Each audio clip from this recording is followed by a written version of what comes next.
So you guys, I wanted to make another video and just tell you the deeper reasons why I made the move to come to the Philippines. The really deep reasons that take more than 1 or 2 minutes to explain. And I really want to share with you guys. Hope you'll stick around. So I had one child, his name was Cody, and I was his primary nurse. And every day I'd hold him down.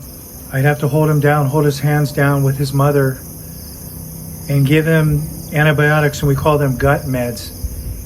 And he was just around 5 years old, and he didn't want to take those meds. And then he would scratch me a lot of times. He would scratch his mom, and I didn't want to hold him down to do that, but his family wanted that, and at that time that's what we did. And he'd always scream, and then he would scream, "No, don't," and he'd scream so loud, and I would be holding him down while his mom would be giving them. She'd want to give them, and we'd give it through like those syringes without the needle. We just take off the needle and just give it in his mouth like that. And my ear was close to his mouth, and he'd always scream, "No, no." So anyway, I was taking care of him for a few months, and then I just kind of grew close to him, you know. He's just a young kid, and you want him to get better. And then one night I went home, and I was sleeping after I'd worked 3 days straight, and I had like 24 hours off, and I was sleeping. I was in a deep sleep, and then in my sleep, he screamed in my ear, "No, no, no." It was just a terrible scream. And it woke me out of my sleep. And then when I woke up, the phone was ringing, my phone at my house, and I lived alone at that time. And there's a motorcycle coming here, so just wait a second. And the phone rang. I mean, I woke up and I was like sweating, and I was like, what happened? Why this woke me up like this? I was really confused. And nothing like that had ever happened to me before. And the call was from the hospital. I was the primary nurse, and then it was from the other nurse that would relieve me to take care of Cody. And she said Cody just died. So I was really shooken, man. It tore me apart, and I couldn't go back to the hospital, you guys, when that happened. It really affected me because I felt responsible, because I couldn't help him to get better. And the doctor that was in charge of working with Cody, and I was at University of California at San Francisco, a very good hospital at that time, that people from all over the world, not just the United States, came there to get the treatment, especially the pediatric, the kids. And the doctor would always tell me, "George," before I'd go on my shift, you know, when I was working with Cody, "George, you're responsible for his life. You're responsible to make sure he's safe during the shift." And I was kind of like, when he'd say that to me, I'd be like, yeah, in my mind, that's right, I am. I'm responsible. And of course, there's things out of your control, but it's different when a child dies, especially when they're very young. And so that was one of the things that shook my life to the core, you guys. It shook me. And I couldn't return. I had to take like a sabbatical where I didn't work as a nurse for a while. So I was in California at that time, and I ended up moving to Florida. I mean, I made just huge life changes. And I was doing Zen meditation at that time, and I was going to retreats and meditating and retreats and just searching my soul, you know. And I had many sleepless nights, many nights where I just cried because the child was no longer alive, and I knew his parents well. And you get close to them when you're working with so long with them as their primary nurse in the hospital. They really depend on you. And his parents were really good people.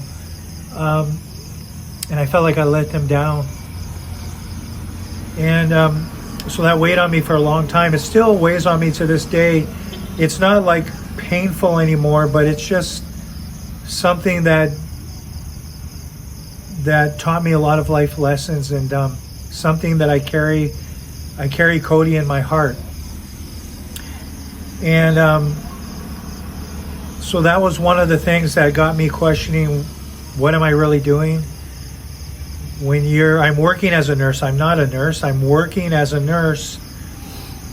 And of course, I'm a compassionate person, and that's why I'm there, just like a lot of other nurses. But you don't have control of so many things, you know? And then so I moved to Florida, and I started working hospice, you know, because that affected me, and I wanted to know more about death and dying. And I was also meditating a lot, like I said, going on retreats, spending time in nature. And then my personal life wasn't really much going on. I didn't have any kids at that time. I was just in my late 20s, and wasn't married, didn't have a girlfriend.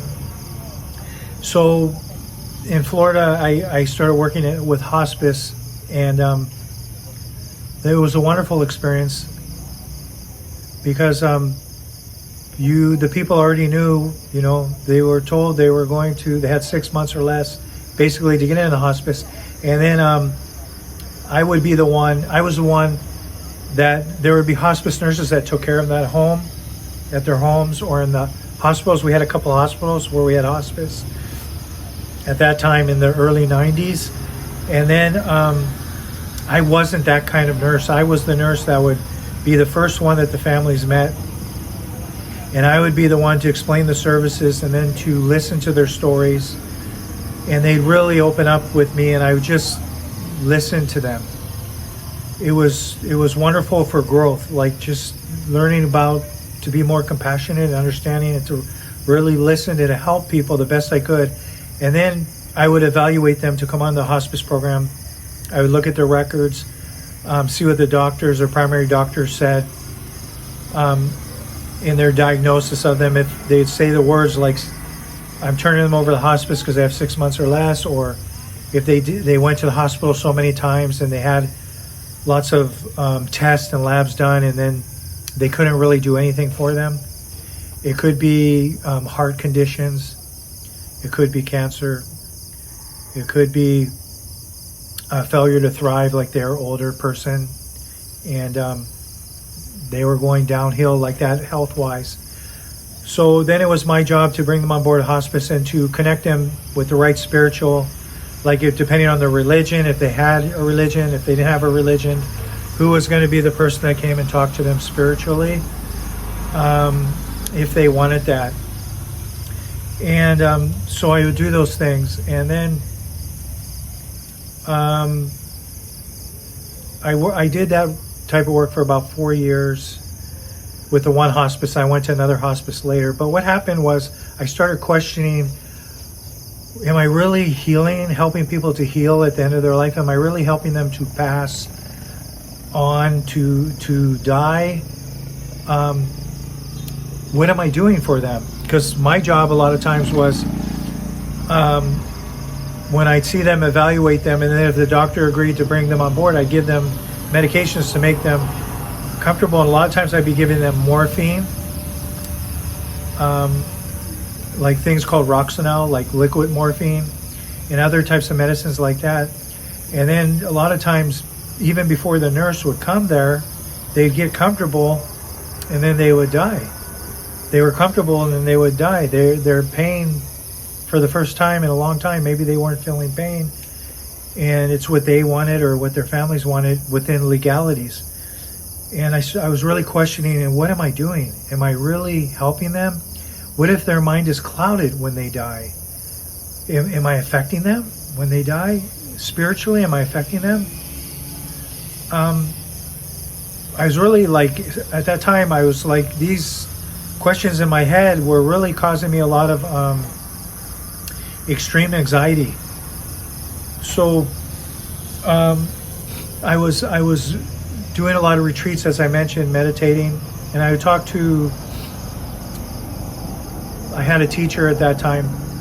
I was in Zen Buddhism, and I had a teacher that was a really good teacher. At that time, his name was Roshi Philip Kaplo, and he was very old at that time, and I would just talk to him about these things. He would ask me what's happening with me or something. He wouldn't talk a lot with me, I was just supposed to be kind of doing my own meditation. He would just guide me, and then I would allow the universe to guide me to make my own decisions, personal decisions through God, like that. So, but I would share these things with him, and he said it's very good for your awakening. It's very good to be asking those questions, because it motivates you to search for the truth in your heart. And those things help me a lot to continue my spiritual path. So anyway, I just decided to make another move into psych after I worked like 4 years there, and then I went to another hospice for a couple more years, and then I in my 30s I went into psych nursing, and children first and then adults, and then at the end I worked in a state facility, and I worked many years in psych. The most of my nursing was in psych. Before I came to the Philippines, I think my total time in psych was 12 years. So I worked a lot of years in psych, and I was working, and at the end I was working with people that were in prison, and they were coming to the state hospital for psych evaluations to see if they called it malingering. These were people they called 1370s. They would categorize them. These are people that were facing long jail stints in jail, and so some of them were really mentally ill, and some would be malingering or faking their mental illness so that they could go to state hospital instead of having to spend their time in the prison. So I did that, and so anyway, I decided, and I was also doing mixed martial arts, which helped me a lot. For a long time I was competing in jiu-jitsu and MMA, and even when I came to the Philippines I was still competing. But I stopped competing in 2011. And so anyway, I came to the Philippines in 2010, January 2010. And why I came to the Philippines is I just couldn't do it anymore. I felt like I was just faking life, faking being a human, and then not really having any relationships with people. It was just people are busy, and the people I was surrounded with, of course, good people, but busy. You have to work hard in America. Then people has their own situations that they have to take care of. And I didn't really have a support system or anything like that. And at that time I had one daughter in America, and she actually came to the Philippines with me for the first few years I was here. And then she ended up going back to America for college. And she has 2 degrees now, and very proud of her in college. She has 2 advanced degrees actually. But she went to school here in the Philippines, and she spoke fluently in Bisaya language. Where we live, that's what they speak. And she really thrived here, but she wanted to go back to America and be with her mom. So anyway, I came to the Philippines because I just picked the Philippines for this one reason. I've been to other places, other countries, and I've been to other places in America, but the one reason is because I didn't trust to be married to someone that would divorce me and get at least half of the things that I worked hard for, because they decided they wanted to leave. That's what I was thinking. That's where my mind was. And that's just what mostly goes on in America. People will stay together, and then if they get married, most people in America that I was witnessing would get divorced, and it would get pretty ugly because they'd be fighting over material things, and then the man America at that time, I don't know if it still goes on. I haven't been back in a long time. They would, their wife would at least get half and sometimes more. And then the children mostly always goes to the wife when they get divorced. And maybe the husband will get parental, maybe, they'll have some parental rights where they could visit them or they can take the kid on the weekends or something like that. I didn't want that. I didn't want that as a future. But in America, I already was married. I already had a child. But my wife and I were divorced for a long time. And when I came to the Philippines, we were divorced. My God. I'm trying to think how many years we were divorced for.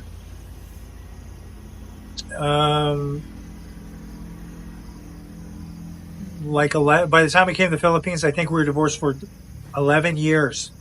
So I was really alone for 11 years without dating or anything because I didn't want to waste my time. And so when I came to the Philippines, that's why I chose the Philippines. And then my daughter also wanted to go there with me. So she came and we made the trip. And that's the reason I came here. And when I came to the Philippines, kind of fresh off the boat, right? I didn't know what was really going on here and I didn't really know about the culture. I had very close Filipino friends in America, but you're not going to get the deep culture. But what really was something I had to get used to was when I met my wife in 2011, when she decided she loved me, she really loved me no matter what. And I wasn't used to that. But that's what I attracted, I think. That's what I wanted. That's what my dream was, to have someone that my daughter that went back to America could, when she comes here, she was here with her for a number of years, but she would be happy, because she'd have people that take care of her, that would have time. Because family's everything here, as you guys probably already know or have heard or whatever. But when you're living in the culture, it's very different when you see it. And you see that when you meet someone that really wants to be with you for the right reasons, this has just been my experience, because other people, I guess, you hear stories of good and bad, right? There's a lot of bad things that happen here in the Philippines with expat relationships. And then there's a lot of good things that happen too. So I can't speak to that. I just can speak to my own experiences. I hear those things. I spent a lot of time inside working, making videos with my YouTube channel. And then my wife and I have a few businesses here in the Philippines. And we've been together since 2011, and we have 4 children here in the Philippines. So it's really nice because I have a reason and a purpose. I'm a father, I'm a husband, and I take care of my children. That's my job, and to support my wife. You have many moments of good, happy times, and you have moments of struggle, and you have moments of sorrow. But if your life is mostly joyful and happy, you're very blessed. And we have wonderful moments like that. And I really have a good family, a very supportive family. You get many blessings when you really go out of your comfort zone. And when people tell you you're crazy, but you still do it. And I want to speak to that. Crazy people and creative people. I'd rather be labeled in that group than to be in the group of normal people. Because I told my wife, and I posted something on my Facebook about that, because a lot of so-called normal people in this world have caused a lot of problems, a lot of war, and a lot of hurtful things in this world. So I really appreciate creative people that are a bit crazy. And maybe I'm in that category, I don't know.